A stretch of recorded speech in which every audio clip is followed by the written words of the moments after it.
नमस्कार दोस्तों, स्वागत है आपका हमारे YouTube चैनल में। यूपी टेट, सी टेट और super TET most important EVS कह लीजिए, साइंस कह लीजिए, एक ही बात है। बहुत महत्वपूर्ण है क्योंकि ये ऐसा सेक्शन है जो साइंस में भी आता है, ईवीएस में भी आता है और आपकी जीएस सेक्शन में भी कवर होता है। जूनियर एडेड भर्ती में 7th क्लास का क्वेश्चन आने के बाद आप लोगों को एक चीज़ तो समझ में आ गई होगी कि जो ईवीएस है या फिर जीएस कह लीजिए, वो एनसीईआरटी बुक से कहीं ना कहीं एक आध क्वेश्चन को लेके ज़रूर आएगा। तो पेपर तो कोई नहीं जानता, लेकिन तैयारी हमारी पूरी होनी चाहिए। तो एनसीईआरटी को हमें ज़रूर ख़त्म करना है क्योंकि वो बेस माना गया है सभी एग्ज़ाम्स के लिए। तो क्लास 8 की एनसीईआरटी ख़त्म हो चुकी है, प्लेलिस्ट पड़ी हुई है, आप जाके ज़रूर चेक करिएगा, डिस्क्रिप्शन में भी लिंक दिया हुआ है। चलिए स्टार्ट करते हैं हमारी नेक्स्ट इस वीडियो को और स्टार्ट करते हैं आज के क्वेश्चंस पे। पहला क्वेश्चन देख लेते हैं। Soil is the substance which makes up the dash of the earth. मिट्टी वह पदार्थ है जो पृथ्वी का क्या बनाती है? Rock, layers, surface, all of the above. तो मिट्टी वह पदार्थ है जो पृथ्वी के एक चट्टान से बनती है, परतों से बनती है, सतह से बनती है या इन सभी से बनती है। तो याद रखिएगा कि जो अर्थ है वो, जो हमारा मिट्टी है वो हमारे अर्थ की सरफेस को बनाती है, मतलब जो हमारी सतह है वो मिट्टी की होती है। अगला क्वेश्चन देख लेते हैं। Which one of the following is a step in the formation of soil. निम्नलिखित में से कौन सा एक मृदा निर्माण का एक चरण है? अर्थक्वेक और volcanic eruptions, weathering of rocks, addition of humus, all of these. भूकंप या ज्वालामुखी विस्फोट, चट्टानों का अपक्षय, धरण के अलावा, माफ़ करिएगा, एडिशन ऑफ ह्यूमस है और ये सभी। तो आपको बताना है कि मिट्टी बनने की इनमें से कौन सी एक फॉर्मेशन का एक प्रोसेस है। तो देख लेते हैं कौन होगा इसका सही उत्तर। तो याद रखिएगा यह सभी मिट्टी जो बनती है, मिट्टी बनने का कौन से प्रोसेस हैं, तो हम कहेंगे कि अर्थक्वेक और वॉल्केनो एरप्शंस के द्वारा भी मिट्टी का निर्माण होता है, वेदरिंग ऑफ रॉक्स के द्वारा भी होता है, एडिशन ऑफ ह्यूमस के द्वारा भी होता है। तो ये सभी बिल्कुल सही होंगे, ऑल ऑफ दीज बिल्कुल सही उत्तर है। Which factor influence soil formation.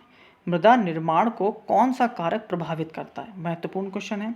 Climate, vegetation, micro organism या ये सभी? जलवायु, वनस्पति, सूक्ष्मजीवी या से ये सभी? तो याद रखिएगा ये सभी कारक हैं जो एक इफेक्ट करते हैं मिट्टी के फॉर्मेशन को, मृदा निर्माण को ये सभी कारक प्रभावित करते हैं। Next, which one of the following does not cause soil erosion. निम्नलिखित में से किसके कारण मृदा अपरदन नहीं होता है? याद रखिएगा नहीं शब्द आया है तो उस पर बहुत फोकस हम लोगों को करना पड़ेगा। डिफॉरेस्टेशन, टेरेस फॉर्मिंग, फ्लड्स या ओवर ग्रेजिंग। वनों की कटाई, टेरेस खेती, बाढ़ या अत्यधिक चराई। तो देख लेते हैं क्या आंसर होना चाहिए। जो नहीं करता है, which does not cause soil erosion, मतलब मृदा अपरदन के लिए कौन इनमें से कारक एक नहीं होगा? तो याद रखिएगा जो टेरेस फार्मिंग होती है, तो टेरेस फार्मिंग या हिंदी में पहले देख लेते हैं, टेरेस फार्मिंग को हम क्या कहते हैं? टेरेस खेती कहते हैं। और वो किस प्रकार की होती है तो आप ये भी समझ लीजिए।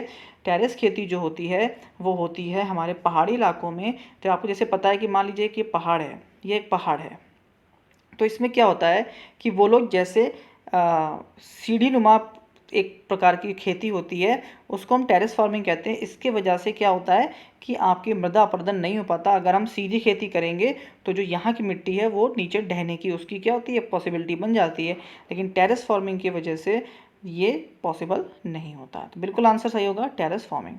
Soil conversion measures are mainly aimed at protecting. मृदा संरक्षण उपायों का उद्देश्य मुख्य रूप से रक्षा करना है प्लांट्स का, टॉप सॉइल का, सब सॉइल का या सॉइल ऑर्गेनिज्म का, पौधों का, शीर्ष मिट्टी का, उप मिट्टी का या फिर मिट्टी के जो जीव हैं उनका। तो सॉइल कन्वर्जन है, मृदा संरक्षण है, उसका सीधा सीधा मतलब एक चीज़ से होता है और वो मतलब होता है हमारा जो हमारी टॉप सॉइल है, मतलब जो हमारी सबसे ऊपरी जो मिट्टी का जो परत होती है वो बहुत महत्वपूर्ण है। ऐसा क्यों होता है तो ये भी सुन लीजिए, क्योंकि जो हमारी टॉप सॉइल होती है ये ही सबसे ज़्यादा क्या होती है, उपजाऊ होती है। क्या होती है? उपजाऊ होती है, जिसको हम इंग्लिश वाले फर्टाइल कहते हैं। तो अगर हमको मृदा अपरदन है, मृदा माफ़ करिएगा जो वर्ड था मृदा संरक्षण है, उसका मतलब ही है कि हमको ये मिट्टी बचानी है जिसमें हम मेन खेती या अपने पेड़ पौधों को लगाते हैं। In which horizon of soil minerals are found. बहुत अच्छा क्वेश्चन है, टॉप क्वेश्चन है एनसीईआरटी बुक का कि मृदा खनिज किस क्षितिज में पाए जाते हैं। हॉरिजन ए, हॉरिजन बी, हॉरिजन सी या फिर इनमें से कोई भी नहीं। हॉरिजन ए, हॉरिजन बी, हॉरिजन सी, बहुत महत्वपूर्ण क्वेश्चन है। तो आप देख लेते हैं, इसका जो आंसर है वो है हॉरिजन बी। अब ये होता क्या है, तो आपके सामने जो एक फिगर में डाल दूंगा जिसमें आपको और चीज़ें क्लियर हो जाएगी कि ये होते क्या हैं। नेक्स्ट देख लेते हैं, the best top soil for growing plant is. पौधों को उगाने के लिए सबसे अच्छी ऊपरी मिट्टी कौन सी होती है। Sandy soil, loamy soil, clayey soil या फिर यह सभी। रेतीली मिट्टी, दोमट मिट्टी या फिर क्लेई सॉइल को हम क्ले ही मिट्टी ही कहते हैं, या फिर यह सभी। तो पेड़ लगाने के लिए, सब पौधे उगाने के लिए सबसे अच्छी मिट्टी जो है वो हमारी लोमी सॉइल होती है। याद रखिएगा, महत्वपूर्ण क्वेश्चन है, दोमट मिट्टी सबसे अच्छी मिट्टी मानी जाती है। नेक्स्ट देखते हैं, the mixture of rock particles and humus is called. अच्छा क्वेश्चन है, चट्टानों के कणों और ह्यूमस के मिश्रण को क्या कहते हैं। सॉइल, वेदरिंग, सिल्ट या ग्रेवल। मिट्टी, अपक्षय, गाद या फिर बजरी। अच्छा क्वेश्चन है, तो जिसका आंसर होगा कि मिक्सचर ऑफ रॉक पार्टिकल और ह्यूमस को हम लोग कहते हैं क्या, मिट्टी कहते हैं, याद रखिएगा। अगला प्रश्न, one of the following is not a type of soil. इनमें से एक मिट्टी का प्रकार नहीं है, तो वो कौन सा है। Loamy soil, silt soil, clayey soil या फिर सैंडी सॉइल। तो आप सभी को मालूम चल चुका होगा कि जो सिल्टी है वो कोई प्रकार का भी, एक प्रकार का कोई मिट्टी नहीं है। विच of the following has smallest size soil particles. Important question है, याद रखिएगा। निम्नलिखित में से किसमें सबसे छोटे आकार की मिट्टी के कण होते हैं। ग्रेवल में, सिल्ट में, क्ले में या फिर सैंड में। बजरी में, सिल्ट में, मिट्टी में या सैंड में। तो याद रखिएगा, जो क्ले होती है हमारी, जो क्ले है बहुत चिकनी होती है, आप जानते हैं। तो क्ले में बिल्कुल भी क्या नहीं होते, पार्टिकल्स जो होते हैं बहुत छोटे होते हैं, तो याद रखिएगा। Next, cotton grows well in. ये क्वेश्चन बहुत बार पूछा गया है और आई थिंक सबको पता भी होगा कि बहुत क्वेश्चन है, कॉमन क्वेश्चन है कि जो कपास है वो किस प्रकार की मिट्टी में सबसे अच्छा होता है। काली मिट्टी, लेटराइट मिट्टी, लाल मिट्टी या फिर दोमट मिट्टी। Black soil, laterite soil, red soil या फिर लोमी। तो ये सबको पता होना चाहिए कि ब्लैक सॉइल जो है वो बहुत अच्छी होती है, किसके लिए, हमारे कपास के लिए या फिर कॉटन के लिए। In which of the following humus is present is in a reasonable amount. Humus सबसे ज़्यादा किस जो मात्रा है ह्यूमस की, वो किस हॉराइजन में सबसे ज़्यादा है। ए हॉरिजन, बी हॉरिजन, सी हॉरिजन या फिर बेड रॉक। इसका आंसर भी आपको पता होना चाहिए, मेरे हिसाब से पता भी होगा। ए हॉरिजन बिल्कुल सही है, क्योंकि देखिए मिट्टी का अभी आपने पीछे फिगर देख लिया होगा जिसमें ए हॉरिजन, बी हॉरिजन, सी हॉरिजन और लास्ट में बेड रॉक होता है। तो जो ए हॉरिजन है इसी में हमारी सबसे अच्छी मिट्टी होती है, जो फर्टाइल लैंड होता है यही है, और यहाँ पर ह्यूमस ज़्यादा है, इसीलिए ये मिट्टी जो सबसे अच्छी मानी जाती है। विच of the following can not prevent soil erosion. तो इनमें से कौन सा सॉइल इरोजन को नहीं रोक सकता। रिफॉरेस्टेशन, डिफॉरेस्टेशन, सिल्वी कल्चर या फिर प्लांटेशन। निम्नलिखित में से कौन मिट्टी के कटाव को नहीं रोक सकता। याद रखिएगा, प्रश्न पीछे दूसरा था, वनीकरण, वनों की कटाई, सिल्वी कल्चर या फिर वृक्षारोपण। तो डिफॉरेस्टेशन जो है वो बिल्कुल भी नहीं रोक सकता। डिफॉरेस्टेशन तो और मृदा अपरदन को बढ़ाता है, याद रखिएगा। आगे बढ़ जाते हैं, the top most layer of the soil is known as. Top soil, sandy soil, sub soil या फिर बेड सॉइल। बहुत आसान क्वेश्चन है, शीर्ष मिट्टी, रेतीली मिट्टी, उप मिट्टी या फिर बिस्तर मिट्टी। तो पता है आप लोग को, उसको हम टॉप सॉइल कहते हैं। बिल्कुल, टॉप सॉइल शीर्ष मिट्टी ही ऊपरी मिट्टी होती है। सैंडी सॉइल और फाउंटेन, रेतीली मिट्टी कहाँ पाई जाती है। हिली एरियाज में, ट्रॉपिकल एरिया में, डेजर्ट में या पोलर रीजन में। पहाड़ी क्षेत्र में, उष्णकटिबंधीय क्षेत्र में, रेगिस्तान में या ध्रुवीय क्षेत्र में। तो ये प्रश्न भी बहुत आसान है, आई थिंक सबको पता होगा कि डेजर्ट जो है वहाँ पर आपकी ये सैंडी, रेगिस्तानी या रेतीली मिट्टी पाई जाती है। Less humus and more mineral occur in the. अच्छा क्वेश्चन है, ह्यूमस कम और खनिज अधिक पाया जाता है। तो अभी थोड़ी देर पीछे पढ़ा हमने ए हॉरिजन, बी हॉरिजन, सी हॉरिजन या बेड रॉक। अभी थोड़ी देर पहले पढ़ के आए हैं, तो सी हॉरिजन इसका बिल्कुल सही उत्तर होगा। Which of these has the smallest size of particles. तो अभी हम पढ़ चुके हैं, ये क्वेश्चन शायद रिपीट हो गया है, तो उसके लिए माफ़ करिएगा। इसका आंसर क्ले होगा, बिल्कुल क्ले इसका सही आंसर होगा। विच of the soil is the best for growing cotton. तो कपास उगाने के लिए ये प्रश्न भी हो चुका है, पर इस पे ऑप्शंस जो दिए हुए हैं उनको देखना पड़ेगा। यहाँ पर देखिए, ये क्वेश्चन थोड़ा सा बदल जाता है। देखिए कॉटन की बात चल रही है, बिल्कुल सही बोल रहा है कि बात चल कपास की रही है, और हमने पीछे पढ़ भी लिया कि जो ब्लैक सॉइल होती है वो सबसे बेस्ट होती है, लेकिन यहाँ पर ऑप्शन ब्लैक सॉइल नहीं दिया, तो उस हिसाब से आपको सैंडी सॉइल चुनना पड़ेगा। सैंडी लोम, सैंडी दोमट, क्योंकि ये दोनों का क्या है, मिक्सचर है, तो ये सही उत्तर हो जाएगा। अगर ब्लैक मिट्टी नहीं दी है तो फिर आप किसको इस्तेमाल करेंगे, सैंडी लोम मिट्टी को चूज करेंगे, सैंडी या दोमट मिट्टी को। Which of these do not cause weathering? Cloud, winds, flowing water, freezing of rain water. इनमें से कौन अपेक्षा का कारण नहीं बनता है, बादल, हवा, बहता पानी या वर्षा जल का जमना? तो जो क्लाउड्स हैं उनसे हमें कोई मतलब नहीं है, वो हमारे अपक्षय को या फिर वेदरिंग को बिल्कुल भी इफेक्ट नहीं करते हैं। Which horizon has the small lumps of rock with crack and crevices? बहुत अच्छा क्वेश्चन है। किस क्षितिज में दरारों और दरारों वाली चट्टानों की छोटी छोटी गांठें होती हैं? ए हॉरिजन, बी हॉरिजन, सी हॉरिजन, या फिर इनमें से कोई भी नहीं?